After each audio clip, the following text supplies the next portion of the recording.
நண்பர்கள் அனைவருக்கும் அன்பார்ந்த வணக்கங்க. இன்றைய பதிவில் கருப்பு வெள்ளையில் தலையீத்து கிடாரி ஒன்று விற்பனைக்கு வந்திருக்குது. 4 பல்லுன்னு சொல்லியிருக்காங்க. நல்ல தரமான கிடாரிங்க, நல்ல சைனிங்காக இருக்குது பாருங்கள். தலைச்சனிக்கே நல்ல கரவுத்திறன் வாய்ந்த கிடாரி. கும்பகோணத்துலேருந்து இந்த கிடாரி விற்பனைக்கு வந்திருக்குது. டிரான்ஸ்போர்ட்டோட அரேஞ்ச்மெண்ட் உண்டு. எவ்வளோ கரவுத்திறன் எதிர்பார்க்கலாம், விலை நிலவரம் எல்லாமே பார்க்கலாம் வாங்க. தலைச்சங்கிடாரி 4 பல்லு, 9 மாதம் சினியாக இருக்குது. இன்னும் ஒரு 15 நாட்கள் பக்கம் பிடிக்கும். நல்ல காம்போலம், நல்ல மடிசெட்டு, நல்ல காட்டு மேய்ச்சல் மாடு அப்படின்னு தான் நம்மளோட விற்பனை எழுதிருச்சு. அப்படி தமிழ்நாடு பூரா டிரான்ஸ்போர்ட் வசதி பண்ணி கொடுத்தலாம் சொல்லியிருக்காங்க. நேரில் வந்து பார்த்து செக் பண்ணியே ஓட்டிக்கலாம். நெத்தி விலையில் நல்ல லட்சணமான கிடாரி.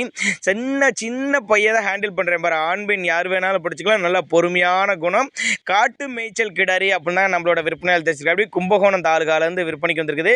டிரான்ஸ்போர்ட்டோட அரேஞ்ச் பண்ணி கொடுத்தலாம் சொல்லியிருக்காங்க. கட்டுத்துறைக்கு ஏற்ற கிடாரிங்க. 4 காம்பு நல்லா சீராக இருக்குது பாருங்கள். மடிக்கூச்சல் இல்லாத கிடாரி அப்படின்னு தான் மென்ஷன் பண்ணுறாங்க. தேவைப்படும் நபர்கள் மட்டும் தாராளமாக அவரோட காண்டாக்ட் நம்பரை காண்டாக்ட் பண்ணுங்கள். நல்ல லட்சணமான கிடாரிங்க.